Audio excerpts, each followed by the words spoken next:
Spoštovani kolegi, kolegice, spoštovani obiskovalci, lepo pozdravljeni v Arhivu Republike Slovenije na našem predzadnjem novembrskem predavanju v tem letu. Današnji predavatelj je dr. Dragan Matić, vaš kolega, zgodovinar arhivist. Leta 2002 je v knjižni obliki šla njegova doktorska disertacija Nemci v Ljubljani med leti 1861 in 1918. Je tudi avtor odmevne razstave ob 100-letnici koroškega plebiscita, ki je bila najprej na ogled v Narodnem muzeju Slovenije, pozneje pa se je selila v več drugih krajev. Ob opisovanju tiskovnih zadev v fondih Deželnega sodišča v Ljubljani in Državnega tožilstva v Ljubljani, ki ohrani naš arhiv, se je odločil napisati novo knjigo. Ta je pod naslovom Tiskovna svoboda v krempljih ljubljanske justice izšla pred nekaj tedni. Del svojih zanimivih izsledkov bo v nadaljevanju podelil z nami. Dragan, beseda. Hvala za prijazno predstavitev.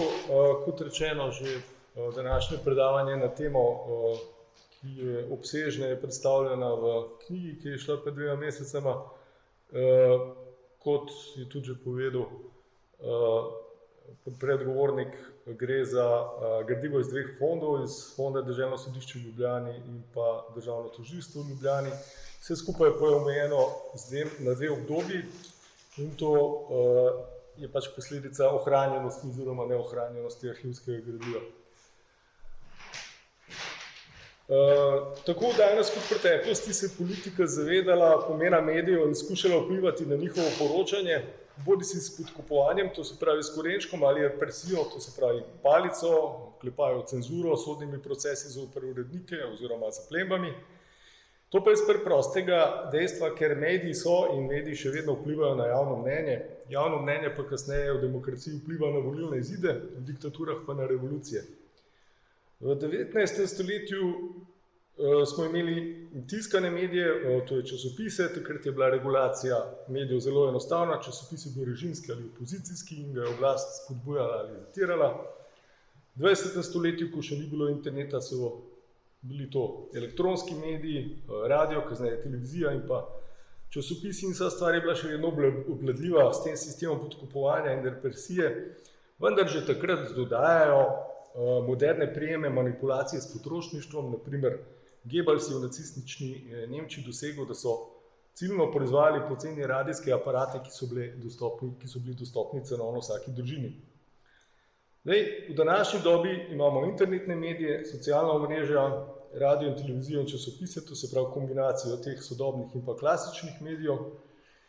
Represija nad internetom in socialnimi omrežji ni možna, razen v nekaterih zanimivih državah, kot so Iran, Severna Koreja, Kitajska in podobno. Vendar so mehanizmi vplivanja na javno mnenje v demokraciji prek socialnih omrežjih na internetu tako perfidni, da se jih sploh ne zavedamo. Socialne platforme pa nas glede vsebin spremljajo in usmerjajo. Ampak tudi v današnji dobi slab oblasti po obvladovanju klasičnih medijev ni izginila. V naši državi smo bili še lani priča vojne z mediji, oblasti, ko se je oblast vojskovala z mediji, kot naprimer znamenita bitka za javno agencijo STA, ko smo zbirali prispevke za njeno ohranitev, potem boj za javno RTV, ki se je zaključil pred kratkim, do aktualnih zanimivih podrobnosti, ko prva dama, partnerica predsednika vlade, se zgraža nad časopisi in televizijskimi hišami, kako grozni so, ker napačno poročajo o uspehih vlade, ki jo vodi njen partner in tako dalje in tako naprej. Skratka, kontinuiteta oblastniške želje po nadzoru medijev obstaja od izuma tiska, od 16. stoletja dalje in to tudi pri nas, od takrat, ko je škof Hren poskrbel, da so gorele protestantske knjige pred ljubljanskim magistratom, pa vse do današnjih dni. V preteklosti so bile oblastniške tendence, ki so, kot smo ugotovili, enake kot danes, uveljavljanje sredstvi, ki so bila eksplicitno bolj represivna in oprta na kazensko zakonodajo. V bivši državi SFRJ je obstajal tako imenovan verbalni delikt, to je bil 133. člen, kjer pač je bilo navedeno, da kdor s pisano besedo s hudobnim namenom in neresnično prikazuje družbene in politične razmere v državi, se kaznuje z zaporom od 1 do 10 let. Podobno je bilo tudi v kraljevini SHS oziroma Jugoslaviji. Zakon o zaščiti države je določal, da se kot hudodelstvo smatra pisanje, izdajanje, tiskanje, razširjanje tudi vseh možnih tiskovin, ki bi imele namen, da ogrožajo javni mir ali spravljajo v nevarnost javni red. Za oboje je bila zagrožena resna kazen, v prvem primeru od 1 do 10 let, v drugem do 20 let robije. In nič kaj drugače ni bilo pa tudi že prej. V času Avstrije sta bila glede zaplemb časopisov daleč najbolj pogosto uporabljena kavčuk paragraf 300, ki sankcioniral spodbujanje sovraštva zoper vlado in njene uradnike, in paragraf 302, ki je sankcioniral spodbujanje mednacionalnega oziroma medrazrednega sovraštva. V obeh primerih je bila zagrožena kazen nekaj mesecev zapora. Če so pa tožilci ocenili, da je bil na primer kršen člen 65, ki je sankcioniral napad na enoto državno zvezo ali izražanje sovraštva zoper monarha, pa je storilcem grozila precej hujša kazen od 1 leta do 5 let težke ječe.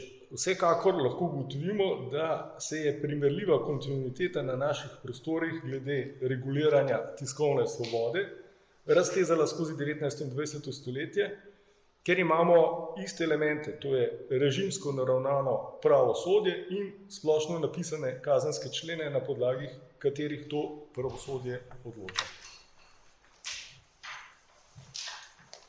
Časopisno poročanje, širjenje stališč in idej, komentiranje dogodkov oziroma razmer v slovenskih državah, takratni Avstro-Ogrski, kot tudi v tujini, vse to je bilo lahko prepoznano kot kaznivo dejanje.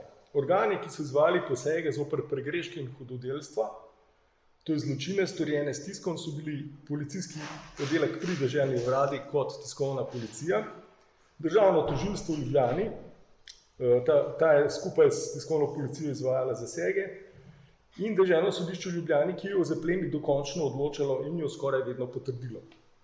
Na drugi stopnji o pritožbah odločalo višje deželno sodišče v Gradcu, državno tožilstvo v Ljubljani, ki je dalo predloge za zaplembo, pa je bilo neposredno podrejeno višjemu državnemu tožilstvu v Gradcu, in moramo razumeti, da takrat tožilstvo ni bilo tako neodvisno kot v današnjem smislu. Takrat so bili tožilci v Ljubljani praktično izpostava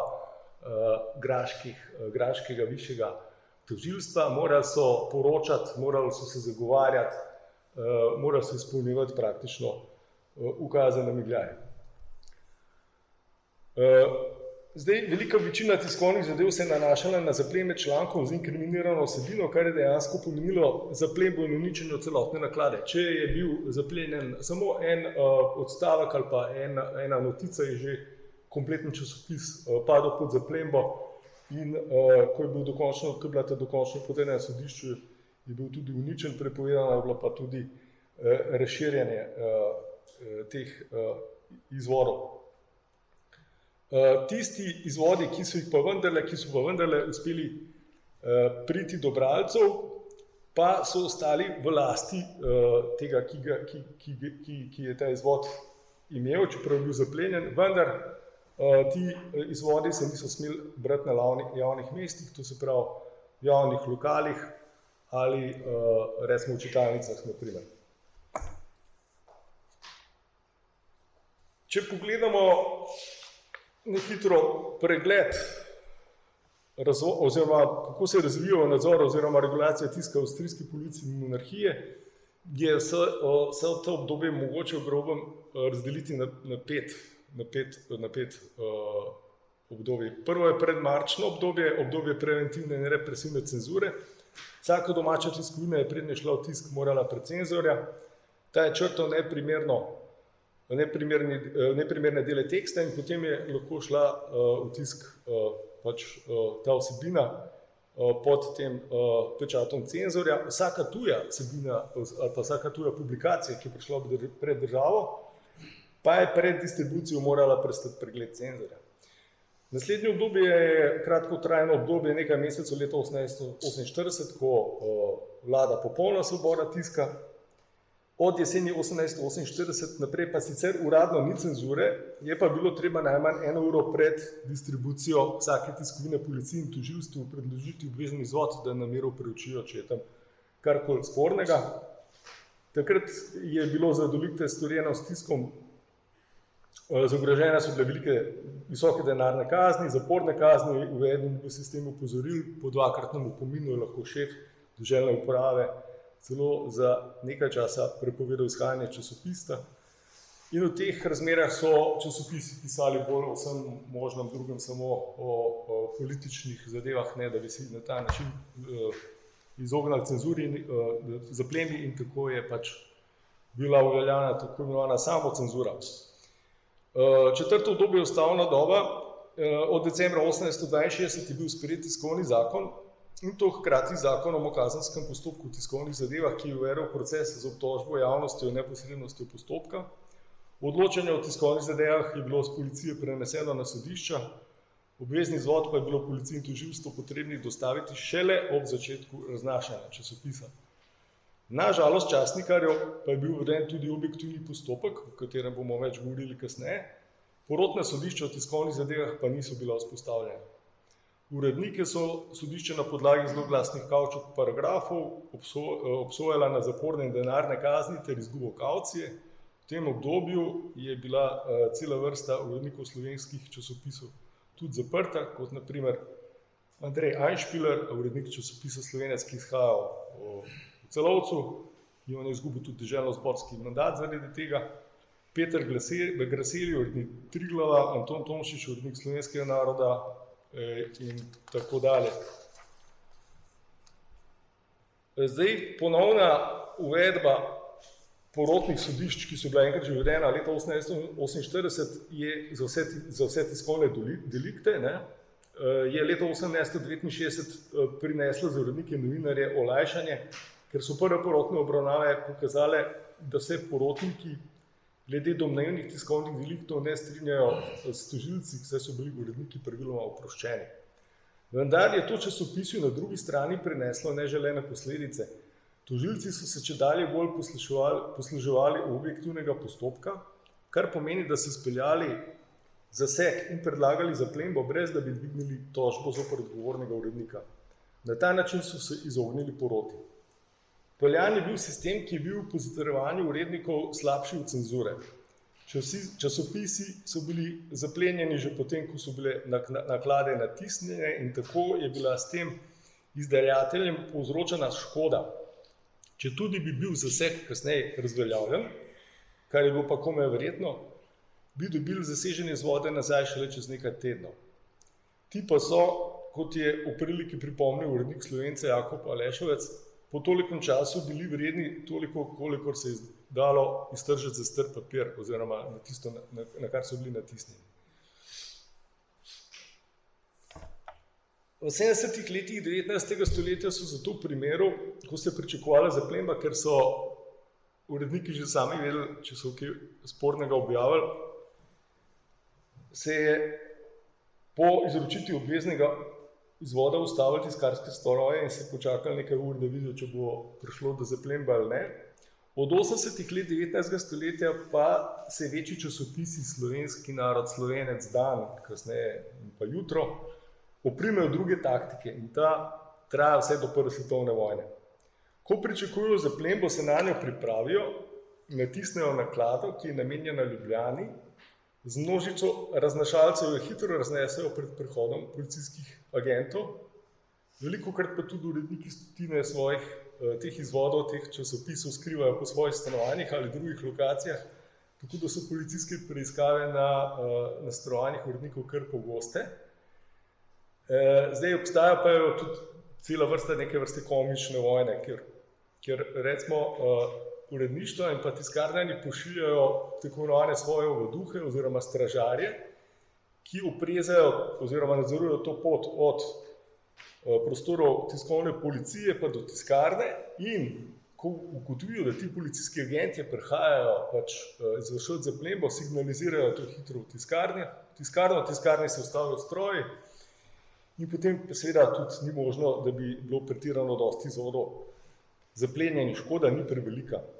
In časovna luknja, ki pa to omogoča, je pa prinesla ravno ustavna doba, to se pravi to čaščenje svobode tiska in svobode govora, kjer pač cenzure ni in to določilo, da je možno začeti z distribucijo hkrati s tem, ko se pošlje obvezni izvod na državno tožilstvo in policijo. In v tej časovni luknji, ki traja 30 minut ali 1 uro, in jo potrebujejo seveda tožilci in policaji, da preberejo časopis, da se odločajo, ga bojo zaplenali ali ne, v tem času se lahko ta časopis distribuira. Na ta način je večji del naklade za Ljubljano rešen, seveda ni pa rešen tisti del za ostala mesta v slovenskih deželah, recimo za Trst, Celje, Maribor ali pa kamorkoli drugje, ker tisti del naklade je prišel preko pošte oziroma preko železnice in tisto je seveda bilo zaplenjeno, če so tja poslali. No, zdaj, kot rečeno, na teh 2 karikaturah je ta vojna med tiskarnarji oziroma uredništvi in pa tožilstvom in policijo na tak komičen način prikazana. Objektivni postopek, bistvo objektivnega postopka je, da je uperjen zoper vsebino, avtorje in urednike pusti primeru. Čeprav je postal najbolj uporabljen postopek v tiskovnih zadevah, je bil sprva mišljen samo subsidiarno, ko avtorja objektivno ni bilo možno preganjati, bodisi da je bil neznan ali pa je bil pravosodju nedosegljiv, da je bil v tujini. Da je postal zakonom omogočena prosta izbira tožilca, je posledica napake pisarja, ki je pisal tekst v parlamentarnem zakonodajnem postopku, to se pravi tipična avstrijska šlamparija. Vendar so oblastni organi dokaj hitro ugotovili, kako je ta napaka zelo uporabna in so objektivni postopek kasneje še nadgradili pri noveliranju zakonodaje. To je podobno, kot je v neki priliki razložil Slavoj Žižek, kako je nastala francoska gastronomija. Ko je sir splesnil, je postal specialiteta in ko je šlo nekaj narobe s fermentacijo vina, je postal šampanjec. To so postale specialitete francoske kuhinje. In tukaj pa objektivni postopek na podlagi napake postal kralj tiskovne zakonodaje v Avstriji.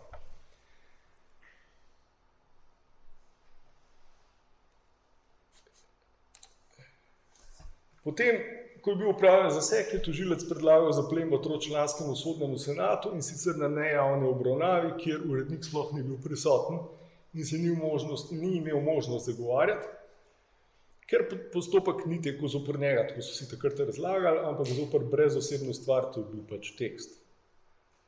To je pač ta člen 493, ki je tožilcu to omogočil. Zdaj, ker so bili člene, na podlagi katerih se je vodila večina tiskovnih zadev napisani zelo splošno, kot smo ugotovili, je bilo policijskim in pravosodnim organom omogočeno, da so zadeve obravnavali na zelo subjektiven način. Skoraj vedno v skladu z željami vladajoče politike se je obravnavala ta tanka meja med objektivno kritiko meja zakona in pa kaznivim dejanjem s pomočjo tiska. Zdaj, posledice so bile pa seveda za slovenske častnike zelo neugodne, ker so bili pogosto plenjeni nemških, pa skoraj nikoli niso. Na zaplembo po objektivnem postopku pač ni možno direktno vložiti pritožbo, možno je samo ugovor po objavi sodbe v Uradnem listu, presoja pa vedno isto sodišče, večkrat so isti sodniki. To se pravi z današnjega stališča dokaj bizarna situacija. Urednik šele iz Uradnega lista natančno zve, kateri člen je bil kršen, s tem, da je bila pač ta njegova tiskovina zaplenjena in obrazložitev pa zve šele potem na te ugovorne obravnavi, ki so bile umišljene v tem smislu, da sodniki dobijo neko informacijo, ki jo prej niso imeli in da vendar dodatno razmislijo, če pa ne bi to razveljavili, to zaplembo. Šele potem, če tudi ta ugovor zavrnjen, je možnost, da se pritoži uredništvo na Višje deželno sodišče v Gradcu, kjer pa je bilo še manj možnosti za uspeh. Zdaj, na levi strani vidimo eden od ugovorov urednika Slovenskega naroda Josipa Jurčiča, na desni je pa prva sodba v ugovornem postopku v slovenskem jeziku iz leta 1887, kar tudi kaže ta pozna letnica, kako se je slovenščina mukoma in zelo pozno uveljavljala v sodnem poslovanju. Seveda, kot rečeno, so bile posledice za slovenske časopise katastrofalne. Iz tega časa je tudi ta karikatura ki kaže državnega tožilstva v spremstvu policaja, ki ponosno koraka z uplenjenim Brencelom, obvešenim na puški. Brencel je bil namreč slovenski satirični časopis. Na drugi strani pa se prave škodljivce, to se pravi nemški časopis Die Presse, ki je upodobljen kot lisica, in pa Leibacher Tagblatt, ki je upodobljen kot zajec, pusti na miru. Zdaj na vprašanje nekega državljana, ki sprašuje tožilce, zakaj nikoli ne ustreli lisice in zajca, pa ta odgovarja, da zato še ni prejel ukaza. Zdaj, razmere med subjektivnimi postopki, ki so pred poroto obravnavali osebno odgovornost urednika, in pa objektivnimi, ki so se ognili porotnih sodišč, je bilo popolnoma v korist drugih. Negotovost časnikarjev kaže tudi spodnja karikatura, kjer je šaljivo prikazano, kako je časopis Brencel zjutraj še nič hudega ves vesel in dobre volje, zvečer pa že zaplenjen in ga nosijo uradniki. Zdaj, o poraznem stanju glede svobode tiska v Avstriji so poročali tudi tuji neodvisni opazovalci, tako je angleški pregled mednarodne tiskovne zakonodaje leta 1898 ugotovil, da je objektivni postopek v praksi izpodrinil uporabo vseh ostalih zakonskih določil in da je tisk v Avstriji na milost in na milost prepuščen vsakokratni vladi. Če je bilo stanje glede tiskovne svobode v Avstriji slabo, je bilo pa na Kranjskem zlasti v 70. letih 19. stoletja še slabše. Deželno sodišče Ljubljana s svojim okolišem, kar dejansko pomeni Kranjska, je bilo zlasti v tem obdobju prizorišče nesorazmernega pritiska v smislu časopisnih zaplemb slovenskih časopisov. Odgovornost za to brutalnost se lahko pripiše takratnemu deželnemu predsedniku Vidmanu, ki ga je Ivan Prijatelj označil za hudega mandarina persekucijske Auersperr-Klasserjeve vlade. In v tem času pride do fenomenalnega rezultata. 10% vseh zaplemb v avstrijski policiji monarhije se je izvršilo na Kranjskem. In če pogledamo blizu, kaj smo imeli takrat na Kranjskem od slovenskih časopisov, bil Slovenski narod, ki je bil edini dnevnik, Slovenec je 3-krat na teden izhajal, bil še tednik Novice, in to je bilo vse. In v primerjavi s teme pa avstrijsko časopise Neue Freie Presse na Dunaju so imeli po 30-50 tisoč izvodov. Ti dnevniki razpolagali so z množico poročevalcev iz tujine, iz domovine, medtem pa je Josip Jurčič jadikoval, da je v bistvu deklica za vse, da piše večino tekstov in da tudi samo ureja časopis. Mislim, na tega palčka so pravzaprav oblastniki, nemško-liberalni birokrati šli z macolo. In to razmerje, seveda, ta pritisk se tudi v prihodnosti ni dosti izboljšal in vidimo tudi v naslednjih obdobjih iz teh številk, ki govorijo o minimalnem številu nepotrjenih zaplemb, to se pravi, stali sodišča nepotrjenih zaplemb, samo 7 od 263, samo 2 uspešna ugovora od 31. Kasneje v obdobju pred vojno je sicer nekaj boljše, ker je že neka mlajša generacija slovenskih pravnikov uspela priti do sodniških položajev na deželnem sodišču v Ljubljani in imamo nekaj uspešnih ugovorov na zaplembo, vendar je bilo tukaj više deželno sodišče v Gradcu, kamor se je tožilstvo skoraj zmeri pritožilo in oni so bili tisti korektiv, ki je pol enostavno to napako deželnega sodišča v Ljubljani popravil, tako da sistem je deloval brezhibno in se ni dalo pričakovati kakšno posebno milost. Junaka ugovornih obravnav sta bila Josip Jurčič in Jakub Alešovec. Čeprav so bile ugovorne obravnave praviloma za uredništvo neuspešne, pa so na njih uredniki imeli priliko, da so izpostavili absurdnost argumentov za zaplembe. Jurčič je na primer izpostavljal, da za nemške časopise ne veljajo ista merila, saj lahko pišejo, kar hočejo in napadajo tako vlade kot Slovane in Slovence. Citiram. Dunajski listi dan za dnem izražajo ostro kritiko Andraševe politike in vendar niso zato konfiscirani. Slovenski časopisi pa so že samo zaradi kritike obnašanja kakega žandarja ali uradniškega sluge zagotovo zaplenjeni. Konec citata. Slovenski časopisi se v tem času plenijo tudi zaradi objav, ki so jih prepisali od drugih časopisov, kjer so predhodno te objave šle brez težav. Tako je na primer vodja državne uprave v Trstu pri slovenskem časopisu Edinost pozval, da naj napišejo članek, ki bo uperjen zoper italijansko Irredento in naj pozivajo Slovence, da na volitvah podprejo vladno stranko.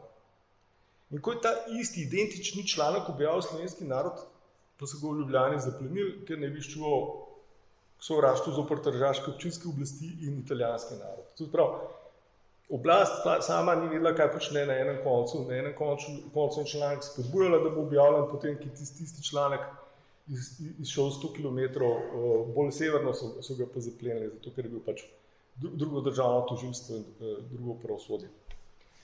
Prav tako je v drugi priliki na eni od ugovornih obravnav Jurčič izpostavljal, da je norost, da so zaplenili pozive k zbiranju humanitarne podpore za begunce, beri, starce, ženske in otroke, ki so pred Turki bežali iz Bosne in Hercegovine leta 1875, in to za utemeljitev, da gre za odobravanje protipravnega dejanja, to je upora zoper turške legitimne oblasti.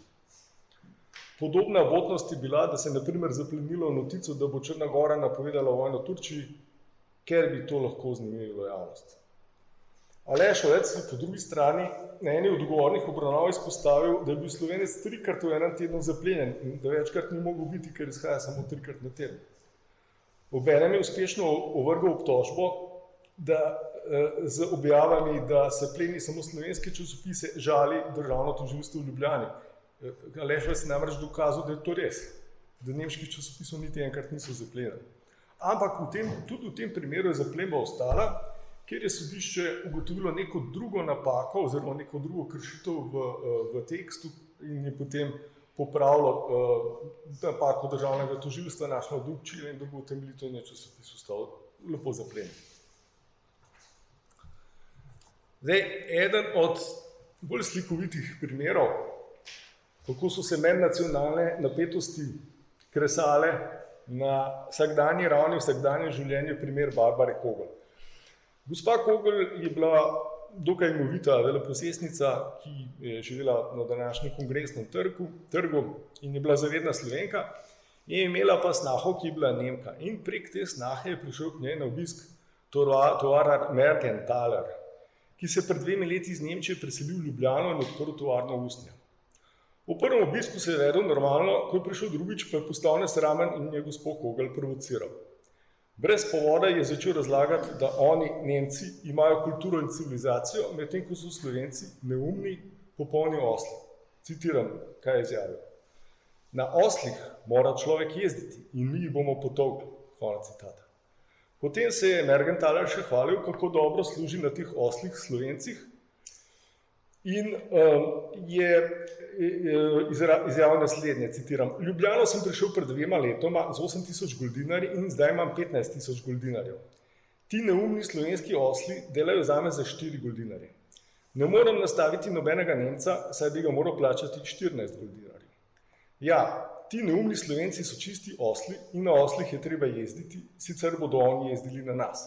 Ampak mi jih bomo potolkli, konec citata.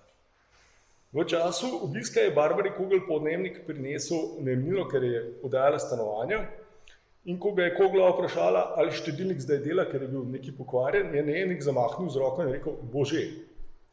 Takoj, ko je najemnik odšel, ga je Mergenthaler označil za tipičnega slovenskega osla, ker bi namreč Nemec zahteval odškodnino za nedelujoč štedilnik, ta osel pa je rekel božej. Ves čas obiska je Barbara Kogl nasprotovala tem tezam nesramnosti Mergenthalerja, vendar se ta ni pustil motiti in je gonil svojo slovenskih oslih. Zato mu je Koglova ob slovesu rekla, da v njeni hiši ni več dobrodošel. In ker je ta dogodek tako razburil, ga je opisala v odprtem pismu objavljenem Slovenskem narodu in to izjemoma je bil objavljen v nemščini. In na koncu tega opisa, tega zapleta, je Koglova postavila vprašanja, ki naj bi si jih Slovenci in Slovani zastavili. In to so bila 3 vprašanja. Prvi, v čem je razlog za tako ponavljajočo nesramnost in kje najti zaščito in odgovor na njo? In drugič, oziroma s čim smo izgubili sicer nikoli zanikane človeške pravice? Ter tretjič, ali je v resnici dejstvo, da si Nemec ali se imenuješ Nemec, sopomenka za popolnost? Hkrati s tem je tudi razpisala 50 goldinarjev nagrade za dokaz, da so Nemci v resnici boljši ljudje kot Slovani. Zdaj, potem, ko je slovenski narod izšel, je ljubljansko tožilstvo ugotovilo, da je kršen člen 302 kazenskega zakonika, ker spodbuja mednacionalno sovraštvo, in sodišče je to zaplembo odobrilo in slovenski narod je bil zaplenjen. Vendar, Koglova se z zaplembo ni mogla sprijazniti in se je na njo pritožila in v tej pritožbi ni vračevala s kritiko dela ljubljanskih pravosodnih organov, ki zatirajo slovenski tisk, medtem ko nemški tablet piše, kar hoče.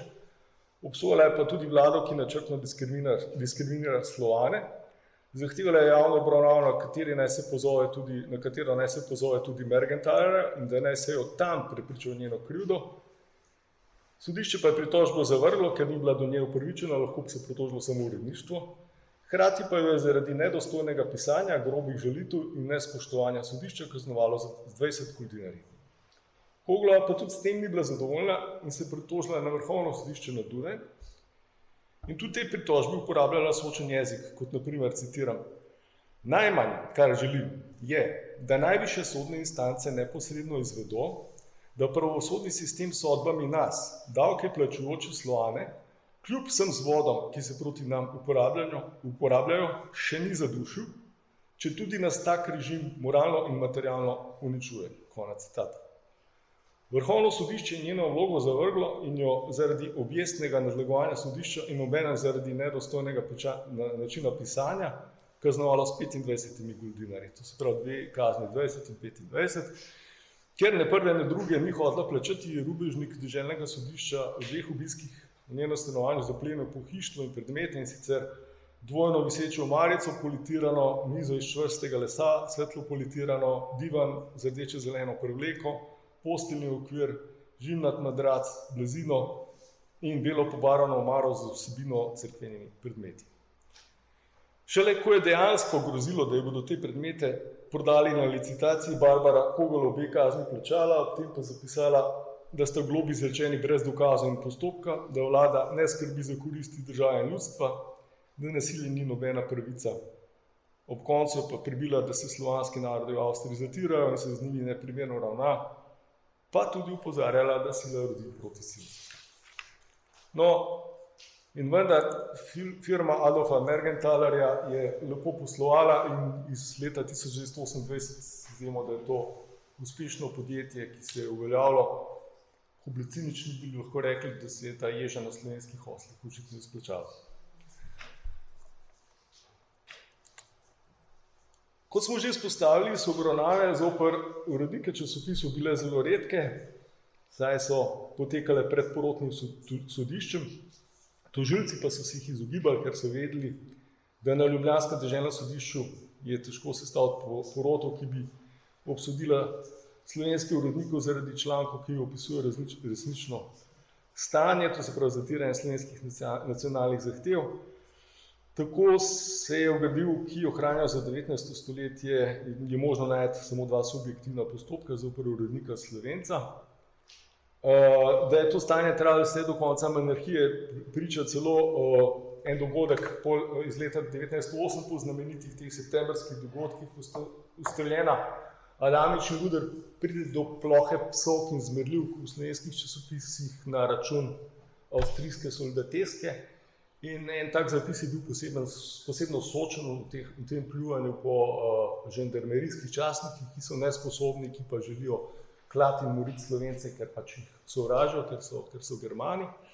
No in te žandarmerijski častniki se počutijo tako razžaljene, da zahtevajo tožilstva, da dvigne obtožnico osebno zoper urednika oziroma novinarja. In zdaj se tožilstvo znajde v precepu in piše Višjemu državnemu tožilstvu Graz, da ne poskuša doseči, da bi ta primer bil delegiran enemu sodišču izven Kranjske, ker tukaj v Ljubljani ni pričakovati, da bi bilo možno uspeti.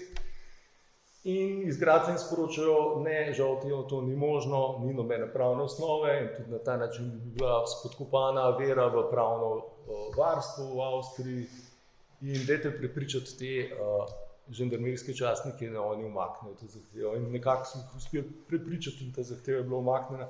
Tako da, kar se tega tiče, je bilo ta pregon novinarjev in pa urednikov v Ljubljani zelo težko izvedljiv. Zdaj, izmed teh dveh sem zbral pa en proces, in sicer subjektivni proti uredniku Slovenca Filipu Haderlapu. In to je bila prvotna obravnava iz leta 1879, ki je bila zelo slikovita, ker se je pravzaprav prelevilo v neke vrste politični disput med dvema človekoma, ki sta bila izrazito nasprotnih političnih nazorov.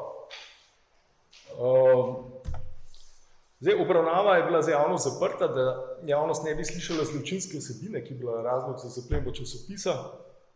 Tudi časopisi pa so v tej sodni obravnavi lahko le skopo oziroma sumarno poročali, ker bi bili sicer zaplenjeni. Haderlap je bil obtožen, da je sledil absolutistični režim, ker je v članku, ki ga je lastnoročno napisal, navajal, da je absolutistični režim bolje skrbel za ljudstvo kot aktualna ustavna in demokratična država. Haderlap je v tem članku z naslovom Dela nam dajte bil po mnenju tožilstva kriv, ker je v njem, kot rečeno, poveličeval absolutistično obliko vladavine, češ da je v preteklosti bolje skrbela za podanike kot sedanja izvoljena in na podlagi ustave vladajoča oblast, ki pa za državljane nima srca. Potem je tam pisalo v tem članku, da se ustavna vlada posebno ukvarja z zatiranjem Slovanov ter zagotavljanjem prevlade ustavoverne večine in je navajalo, da bi bilo boljše, ko bi v enaki meri skrbela za blaginjo ljudstva, kakor pa za to, da ostane na oblasti. Tretje inkriminirano mesto je bilo opisovanje, kako se plačuje legija nepotrebnih uradnikov, kako ljudje vlečejo milijone na obrestih državnega dolga, kar pa ostane od krvav prisluženih davkov, gre za kanone in vojake.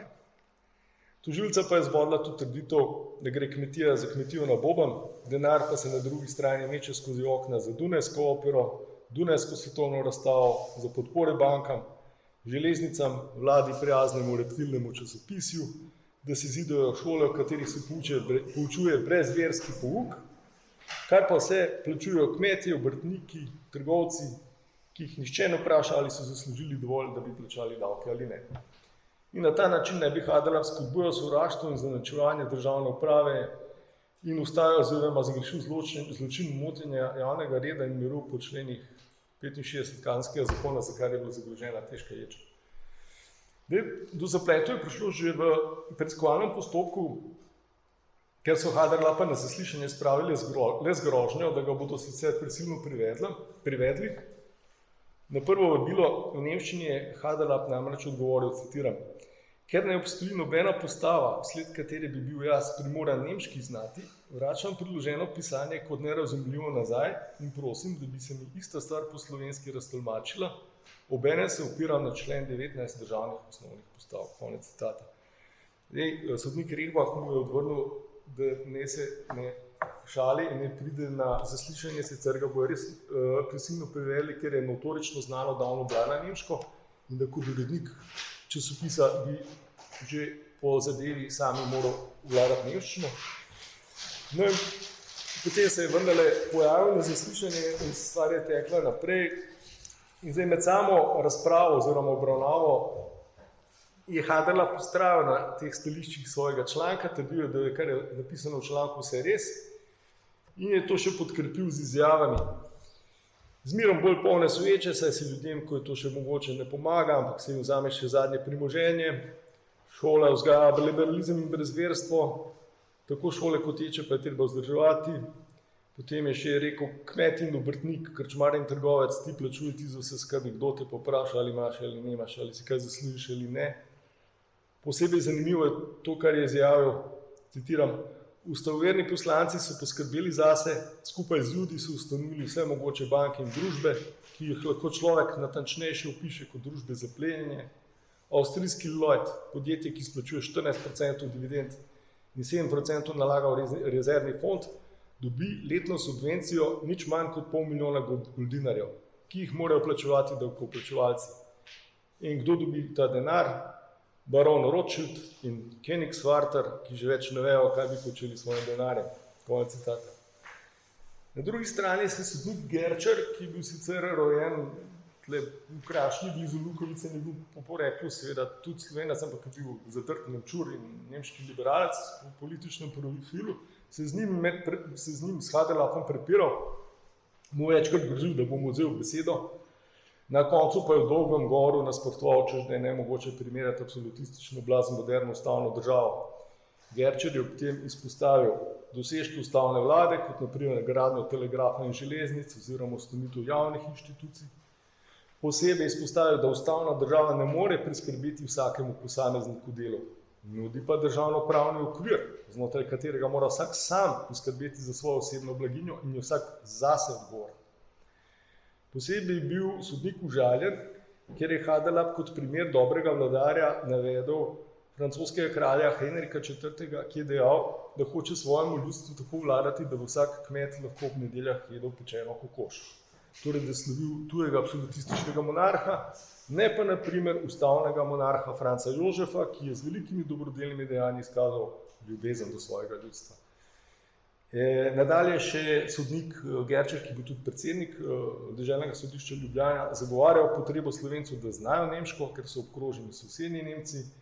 Potem je še branil izdatke za vojsko, ki varuje domovino, zagovarjal uredništvo, katerega plače so strogo normirane, utemeljeval zadolževanje države za investicije, ki se bodo obrestovale v prihodnosti in tako dalje in tako naprej. Vidimo, da je pravzaprav tukaj šlo za svetovno-nazorski spopad krščanskega socialca, Slovenca na eni strani in pa nemškutarja, nemškega liberalca na drugi strani, ki zagovarja popolnoma druge ideale, kar se tiče družbene ureditve. Vendar je porota na koncu enoglasno presodila, da Haderlap ni kriv in sodnik je resignirano s tihim glasom to sodbo tudi prebral. Če bi se to dogajalo kakih 10 let prej, ko še ni bilo porotnih sodišč, ampak bi sodil senat, kateremu bi načeloval kakšen Gerčer, bi pač Haderlap plačal masno globo in se za 1 leto odšel na Robijo. Tako pa je bilo porotno sodišče, ki mu je nudilo to, da se je te neprijetnosti izognil. Kot smo že omenili, je vsakokratni deželni predsednik kot predstavnik vlade imel velik vpliv na delo ljubljanskih pravosodnih organov, tudi prek tiskovne policije, ki mu je bila podrejena in je hkrati s tožilstvom izvajala zasege oziroma predhodno brala obvezne izvode vseh ljubljanskih časopisov. To je bil eden od 2 centrov moči, s katerih so prihajala navodila državnemu tožilstvu v Ljubljani glede tega, kaj naj se zaseže. Drugi nalogodajalec, kot smo rekli, bilo više državno tožilstvo v Gradcu. In če smo v 70-ih letih bili priča zatiranja slovenskega časopisja, se s prihodom Taffyjeve vlade pokazalo, da lahko oblastniška palica tolče tudi v drugo smer. Andrej Winkler je bil namreč deležen ostrih kritik v Laibacher Tagblattu, glasilu krajinskih Nemcev, ki so ga kmalu potem, ko je nastopil svojo funkcijo, obtožili, da ga obvladujejo slovenski nacionalni fanatiki in da zganja nasilje nad Nemci, krajinsko pa slovenizira. Zato se je Winkler odločil za elegantno potezo, s katero je odstranil problem nadležnega časopisa. V nasprotju s svojim predhodnikom Widmanom, ki je spodbujal zaplembe slovenskih časopisov, se je Winkler oprijel načela, ki ga je kasneje izpopolnil tovarist Stalin, kateremu se pripisuje rek, je človek, je problem, ni človeka, ni problema. V Winklerjem primeru pa je šlo v smeri, je časopis, ki je problematičen, ga lahko plenimo, še bolje pa je, če časopisa ni. Tako je Winkler tiskarja Bamberga, ki je tiskal Laibacher Tagblatt, prisilil, da s tem preneha. In to tako, da mu je grozil, da bo sicer odvzel mu donosno koncesijo tiskanja Laibacher Zeitunga, ki je bila poluradna tiskovina in je bilo kar donosno to tiskati. Poslednično se je glasilo krajinskih Nemcev moralo tiskati v Gradcu in se je spremenilo tednik in čeprav so v Ohomblattu tudi kasneje občasno zaplenili, se je vseeno ta potreba zmanjšala in tudi domet tega medija, prek katerega so svoje ideje sporočali krajinski Nemci, se je bistveno zmanjšal. Druga Winklerjeva poteza, ki je bila iz klasičnega repertoarja Taffyjeve vlade, pa je ta, da je množično seveda ta Taffyjeva vlada spodbujala nastanek sebi naklonjenih časopisov, obenem pa zatirala opozicionalne. Winkler je ustanovil 2 reptilna časopisa, in sicer Ljubljanski list in pa Resni glasovi, in preko teh časopisov tudi kritiziral in polemiziral z radikalnimi Nemci, pa tudi z radikalnimi slovenskimi liberalci, Tavčar in pa Hribar, sta preko slovenskega naroda še zmeri so se vodile bitke med tako imenovanimi elastikarji in pa radikalci. In tudi slovenski narod je bil v času Winklerja še naprej večkrat zapljen. Zdaj, če se proti koncu še na kratko ozremo na obdobje pred Prvo svetovno vojno, lahko ugotovimo, da se tiskovne zadeve bistveno razlikujejo od tistih izpred 20 let. Prvič je zaplemb bistveno več, ker je seveda tudi časopisov bistveno več. Drugič pa lahko ugotovimo, da pravosodni organi plenijo v veliki večini liberalne in socialdemokratske časopise. V oblasti namreč časopis Slovenec, ki bi v 70. letih 19. stoletja še bolj preganjan kot slovenski narod, pustila primeru, ker je postal dinastiji in monarhiji ultralojalen. Zlasti pri liberalnih časopisih pa lahko zasledujemo prosrbsko oziroma projugoslovansko usmeritev. Vsebina v člankih liberalnih časopisov te dobe je neprimerno bolj radikalna, kot je bila v 19. stoletju. Če se je včasih plenilo časopise zaradi kritike kakega nemčurskega uradnika ali učitelja, se jih je zdaj zaradi brutalnih žalitev oblastnih organov in napadov na državo. Tukaj je nekaj pač teh krepkih citatov, ki so izhajali v tej dobi. In vse skupaj se še posebej stopnjuje po tistih krvavih dogodkih septembra 1908, ko pač slovensko časopise ponori, ko gre hudič dobesedno sketne in nikoli več se stvari ne pomirijo, kot so bile prej. In to vse do konca monarhije. Lahko bi rekli, da če so v 19. stoletju ljubljanski tožilci in sodniki pihali na hladno, so v začetku 20. stoletja z isto sapo morali gasiti pravi požar. In če smo omenili, da je avstrijska oblast imela svoje reptilne časopise, je mogoče za slovenske liberalne časopise ugotoviti, da so bili v precejšnji meri naravnani na interese tuje vlade, to je srbske politike. Pisali so Srbiji in jugoslovanski ideji zelo naklonjeno in niti niso posebej skrivali proti avstrijski usmerjenosti.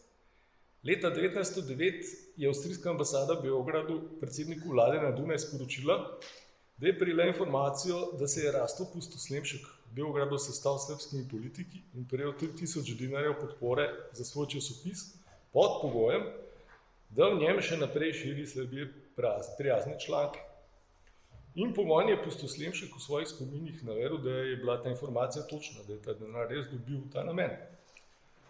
V tem primeru, o katerem zdaj govorimo, je kranjski deželni predsednik dobil navodilo z Dunaja, naj se dejavnosti Rasta Pustoslemška tajno spremlja, kar je ljubljanska policija natančno izvršila.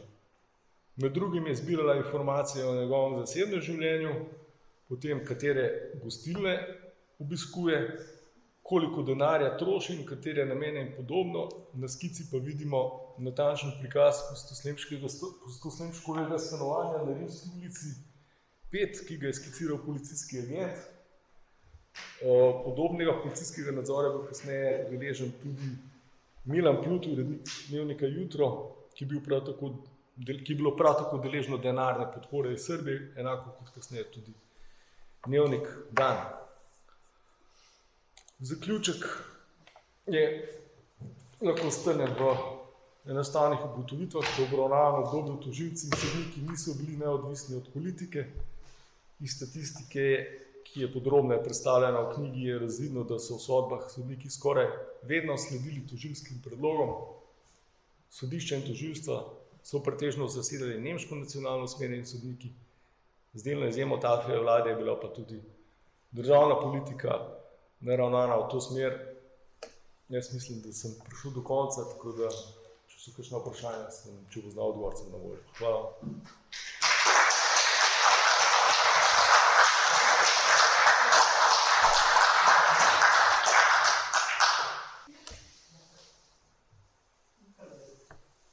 Eno drobno vprašanje.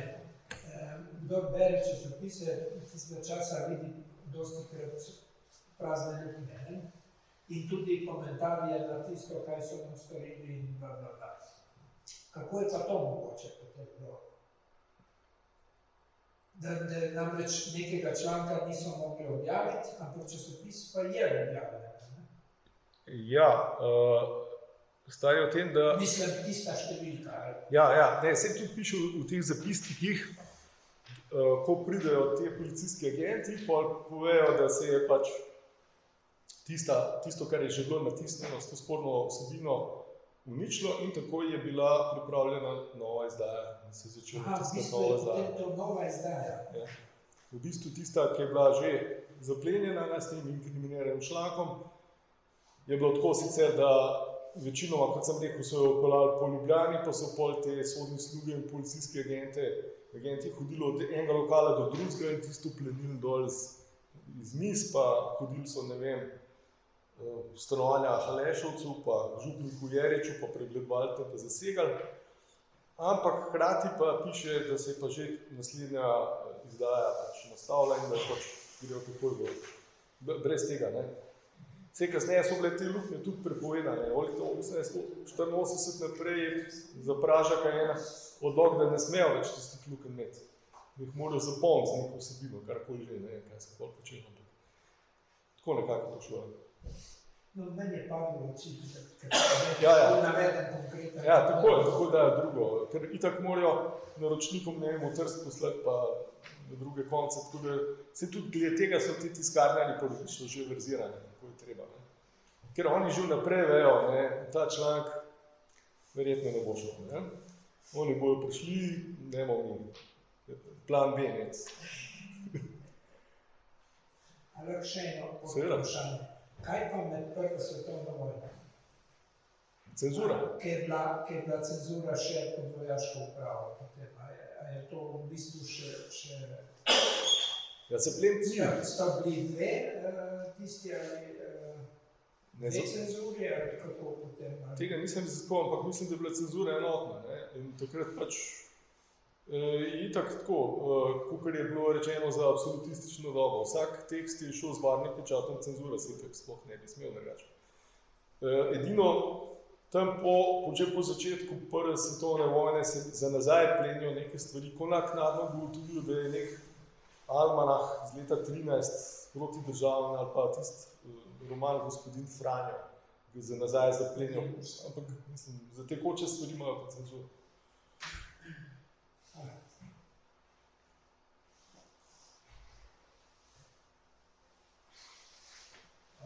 Ja, glavno, zelo zanimivo. Me tole zanima, tle se predvsem kaže, da so za nacionalnih, recimo, zadev zaplenja časopise in tako naprej. Kako se pa da, recimo, slediti tudi kakšne ideološke, recimo,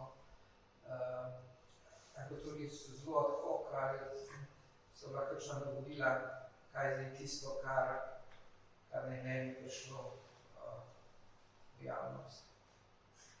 Večina bi pa treba brati relance. Navodila splošno, pa tudi zelo konkretna so prihajala iz dveh centrov. En je bil državni predsednik, drugo je bilo pa višje državno tožilstvo.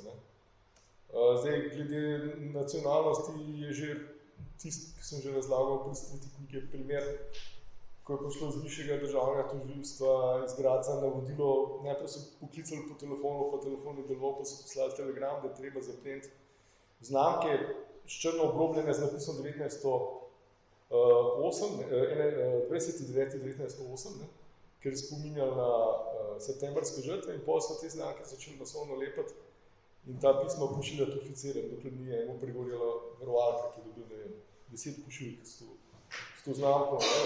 Potem so iz Gradca klicali, da je treba to tako iti in Bogi revež tožilci v Ljubljani ne vedo na osnovi katerega člena je za to izvedel in napisal, da je to sovražno Nemcem. Ne? In pol šele na obravnavi in pol reče v Gradcu, ne, to je sovražno zoper vojsko. In pol tam na obravnavi mora nazaj vleči temeljito drugo je noter. Mislim, te komedije zelo so pod direktivami. Ampak so pa tudi druge teme, recimo, ne vem, ta prevratniška komunizem, recimo, eni tam pojavljajo se tuje revije delavske, neke prihajajo iz Pešte, to se plenijo že na pošti, ne, ker vsebujejo, ne vem, neka atentata na carja, se mi zdi Aleksandra, so odobravali, pa neki letaki so bili celo po Ljubljani, ki so pozivali ljudstvo k uporu, pa ne vem, govorili se je o 50-letnici, so pojavljali eni napisi, da je to brez veze praznovati, ker Francija že nobena tako prejšnja oseba, ampak da se s tem zakriva pedo in ne vem kaj. Tako da bilo tudi to socialdemokratsko ali pa komunistično zelo ta vsebina je bila. Zdaj, v tem obdobju 1908-1914 so pa že ti drugi časopisi Rdeči prapor, pa naprej, pa to, oni so pa tudi večkrat naudarjali, ker so zelo kritični z tega socialnega vidika, čeprav je treba povedati, do 70-ih letih je bil pa Slovenc še bolj radikalno od slovenskega naroda in to prav po socialnem vprašanju, ker poudarjajo to hudo bedo, kako praktično res kmetije propadajo, kmet drastično propada, v drugi strani pa antisemitizem hkrati na isti sapi. Židje so tiste pijavke, ki na mikro in makro ravni pa se spodbujajo ta divji ples, ki pač izžema navadno ljudstvo, ker mora z davki podpirati neke špekulacije. Sploh potem z borznem zlomu leta 1873 je to stalna tema.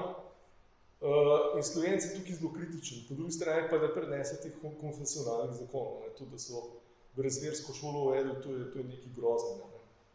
Ali pa ne vem, da že to, da napadajo, recimo, kako so napadi na cerkveno imovino, da država hoče to nacionalizirati, da kot to živo že v drugi, to tudi množica zaplem, samo na to temo. To sprav, ni samo nacionalni moment, ampak je tudi ta socialni v teh zaplemah zelo prizoren. Kakšno vprašanje? Zdaj se potem drago zadovoljila za res zelo zanimivo predavanje, tako iz mesa in krvi, po človeško si predstavljamo stvari verjetno veliko bolj, kot če bi recimo, samo mislili po knjigi, pa ne bi natančno pravili, legitimamo vsi preveč zaprati, tako da škoda edino, da ni malo več poslušalcev, tako da vas prosim, da povabite še koga osebno, ker mislim, da smo imeli zdaj večina predavanja bila zelo zanimiva, tako da zdaj bi se pa zahvalila in pa napovedala hkrati predavanje našega kolege, Žige Koncilija 13. decembra iz Pjuri, se pravi v Beni, in sicer bo tema tudi zelo zanimiva, sodni procesi prvi in drugi v zadnji, se pravi širši komparativni okvir in sicer na podlagi arhivskih delov, tako da bo zanimivo za nas arhiviste, pa sem pripričana tudi za druge. Skratka, povabite še hvala in pridite naslednjič. Hvala.